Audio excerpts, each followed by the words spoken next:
Salut à toi, j'espère que tu vas bien. Me revoilà pour un second épisode de mon podcast Good Vibe by Yas. En effet, j'ai tourné mon tout premier épisode hier soir. Et puis ce matin, je me suis réveillée encore pleine d'énergie et avec tous vos retours, franchement, merci. Parce que je ne pensais pas que vous seriez aussi enthousiaste. Donc, c'est reparti, on continue. Aujourd'hui, j'aimerais un petit peu te parler de sujets qui me sont un petit peu plus intimes finalement pour que tu puisses apprendre un petit peu à me connaître et en fait comprendre pourquoi j'en suis là aujourd'hui. Alors pas pourquoi je suis à Nîmes aujourd'hui, comme je te l'ai dit dans le premier épisode. Ce fut un coup de speed, mais la meilleure décision de ma vie peut-être. Par contre, 35 ans, je vis à Lyon, j'ai un petit garçon de 7 ans. Il s'en est passé des choses et pas toujours très simples, évidemment, mais aussi pourquoi justement depuis quelques années je suis ouverte à tout ce qui est développement personnel, soins énergétiques, tout ce domaine spirituel aussi.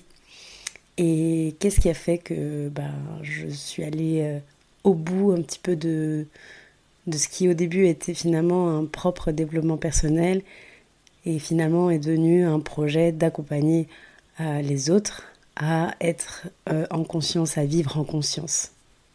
J'ai toujours été attirée par ce monde-là. Je suis quelqu'un qui est plutôt empathique, voire trop parfois. Petite, je sais que dans les transports en commun, par exemple, j'avais des fois des sensations très bizarres, comme si j'arrivais à me connecter au cerveau de l'autre en face, en tout cas aux émotions de l'autre en face. Et en fait, parfois c'était invivable parce que ça demande finalement beaucoup d'énergie et en fait dans ce moment-là tu peux rien faire et parfois surtout tu te dis mais en fait je suis complètement timbrée, c'est trop bizarre la sensation que j'ai. Et en fait en grandissant j'ai pris peur de ce don en fait d'empathie et de ressentir en fait ce que l'autre en face était en train de vivre, que du coup j'ai réussi à bloquer tout ça, génial. Mais c'était juste par peur en fait. Je pense que beaucoup d'entre vous vivaient ce genre de sensations et ne savaient pas comment expliquer ça. Et en fait je pense que c'est juste que nous sommes tous connectés, on est tous liés et on peut ressentir, si on est assez intuitif, en tout cas ouvert à ça, ressentir ce que l'autre peut vivre. Par contre, c'est vrai que j'étais enfant, voire ado, et ça m'amenait à rien à part juste avoir un peu peur de ça. Et finalement, en grandissant, je sais que j'ai toujours été entourée de personnes qui étaient dans du soin, dans de la médecine douce, dans tout ce qui est un peu holistique, voire ésotérique aussi. Et c'est vrai que ça m'a ouvert finalement l'esprit sur ce qui est finalement là, mais invisible, mais qui est bien là. Et j'ai eu envie, en fait, à un moment donné, je pense aussi à m'intéresser un petit peu plus à ça. Puis finalement, la vie fait que, après, on se met en couple, ou on commence un nouveau travail, ou une nouvelle, il y a des nouveaux projets, et puis on met ça de côté. Mais en fait, il faut savoir que de toute façon, rien n'est au hasard. La vie, elle sait exactement ce qu'elle fait. Et que quand les choses doivent venir à vous, elles viennent. Mais ça, j'y reviendrai très souvent dans les prochains épisodes parce que c'est une notion qu'il est important d'avoir si on veut vivre en confiance et en conscience. C'est de savoir que, quoi qu'il arrive, les choses qui doivent venir à vous, elles viendront. Voilà. Je pars du principe que des choses sont écrites dans notre vie quand on est incarné sur Terre, mais après, on a forcément ce libre arbitre de prendre peut-être plein de directions différentes pour aller vers ça. Et parfois, on ne sait pas qu'il faut aller vers ça, mais en fait, les choses viennent à nous naturellement parce que ça fait partie de notre mission de vie. Tout ça pour dire que j'ai grandi dans une famille assez ouverte sur tous ces sujets-là, mais que je n'avais pas plus approfondi jusqu'à que je pense que ça va parler à beaucoup d'entre vous, jusqu'au premier confinement et à l'arrivée du Covid. Je crois qu'il y avait une vie avant le Covid et il y a une vie après. Même si aujourd'hui on n'est plus avec nos masques et nos distances sociales, mais il y a quand même eu une différence. Il y a eu quelque chose qui s'est passé. Peut-être pour certains, des choses pas forcément hyper agréables. Alors attention, hein, j'ai vraiment pas vécu ma best life pendant le confinement. Ça a été juste l'horreur, clairement. J'ai vécu 2 mois enfermée entre 4 murs parce que je ne pouvais voir personne, comme évidemment hein, tout le monde, mais j'étais solo. J'ai même pas pu avoir mon fils pendant cette période-là parce que en fait je fais partie des personnes à risque. Et la personne à risque n'a jamais eu le Covid. Nous sommes le... Quelle date nous sommes? Nous sommes le... Ah ouais, le 19 mai 2023. 3 ans sont passés et je n'ai toujours pas eu le Covid, ou alors je ne l'ai pas su.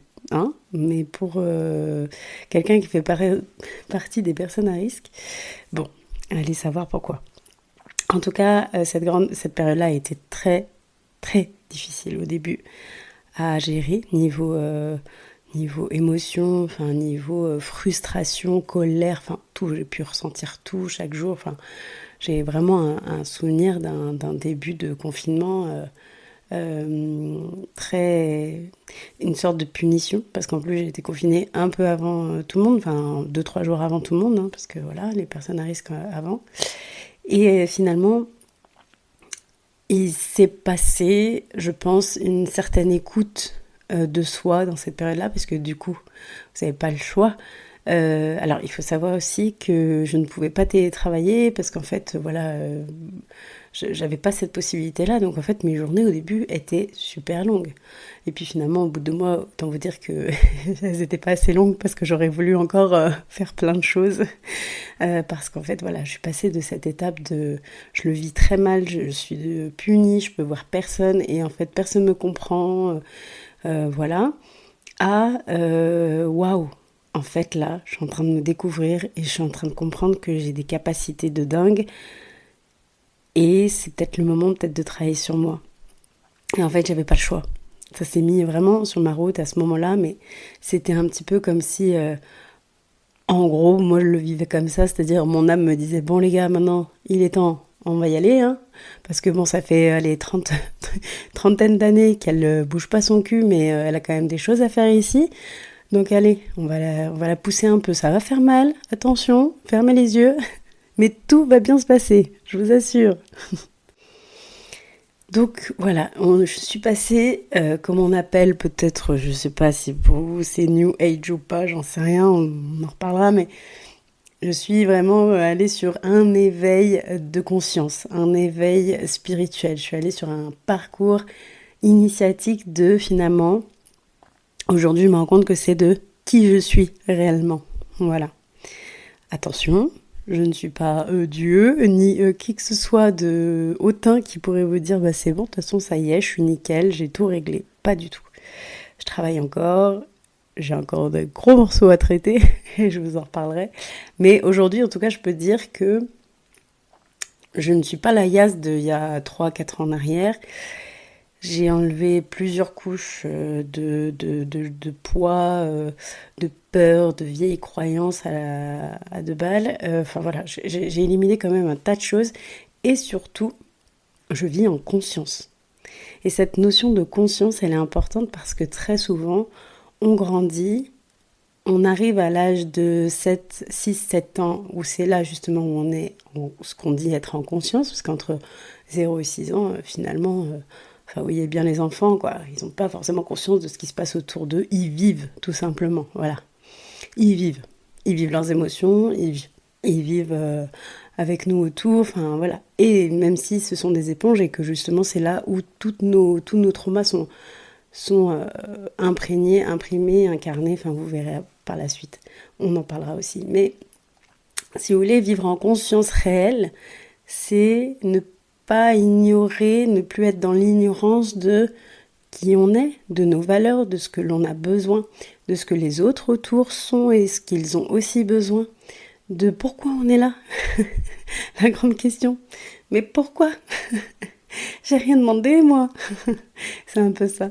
Mais voilà, du coup, cette prise de conscience, elle est parfois très douloureuse, très difficile. On passe par des moments plus bactères. Mais en fait, très souvent, c'est parce que après, on remonte encore plus haut que là où on était. Cette image d'escalier avec, même pas des escaliers, mais des paliers comme ça, bah c'est ça en fait. Des fois, on redescend une petite marche parce que bon, c'est fatigant, alors hop, on repose le pied un petit peu en arrière, mais après, hop, on reprend notre marche et on reprend et on remonte encore. Et on apprend, et on apprend.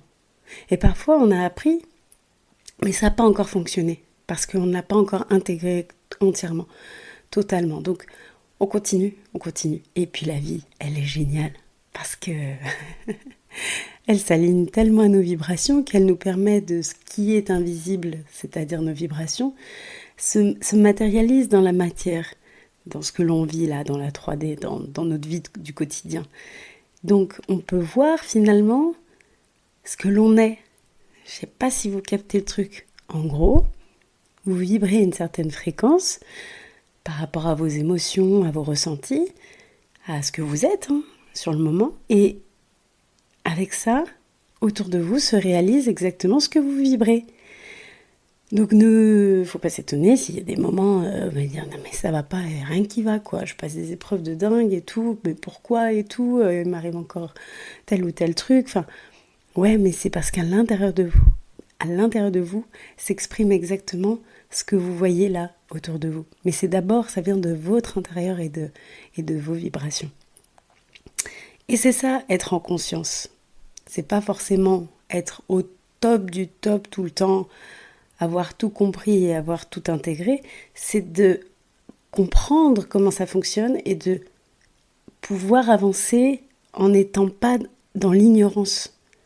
On est des êtres humains, faut pas oublier, d'accord ? Il y a nos stress. On est là pour ça en fait. Mais clairement, en fait, la finalité, quand je vous dis mais on est là pourquoi ? Mais en fait on est là pour vivre vraiment l'amour. L'énergie principale la plus haute, la plus incroyable, c'est l'amour. C'est une énergie, faut pas oublier. C'est pas je suis amoureux de telle personne ou j'aime cette personne ou c'est pas ça seulement l'amour, c'est une énergie et c'est celle qui nous enveloppe et qui enveloppe la terre entière, dans laquelle justement on est censé aller, censé vivre pleinement. Et voilà, et en fait, cette période-là m'a permis ça. Elle m'a permis de me développer. Elle m'a permis d'enlever les couches de choses qui ne m'appartenaient pas. J'ai compris qu'il y avait des peurs, il y avait des craintes qui n'étaient pas à moi directement. Elles peuvent venir de mes parents, elles peuvent venir encore même de mes... c'est transgénérationnel en fait. On est imprégné, nos cellules, elles ont l'histoire du vécu des générations avant nous. Et si on veut transmettre quelque chose d'un petit peu plus clean à nos enfants ou même juste aux générations après, bah voilà, ça commence déjà par nous aussi. C'est se libérer de tout ça. C'est comprendre comment on fonctionne. C'est aussi aller vers les blocages, pas les fuir. On aurait tendance à aller les fuir en faisant d'autres choses. Hop là, je vais aller mettre ça sous le tapis parce que vraiment ça me plaît pas et je sais pas trop quoi en faire et du coup, oh bah tiens, je vais faire autre chose. C'est un peu ça par moment. On l'a tous fait et on le fait encore tous. Mais voilà, c'est affronter certaines choses.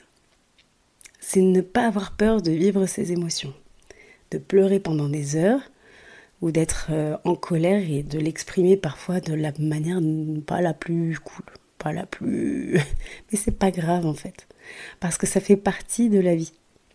Et en fait, tout est juste. Tout est juste.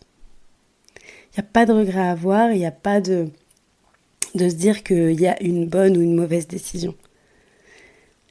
Donc voilà. Je vais m'arrêter là pour aujourd'hui parce que j'ai pas envie de vous faire des épisodes trop longs non plus. Si je commence, je suis une vraie pipelette. Mais j'ai démarré ce podcast dans l'idée de pouvoir aussi vous apporter peut-être quelques déclics, quelques prises de conscience sur certains sujets. Des choses qui pour moi aujourd'hui me paraissent... Enfin, j'ai l'impression que je les ai traitées il y a déjà un petit moment, mais qui en fait ressortent encore aujourd'hui de temps en temps.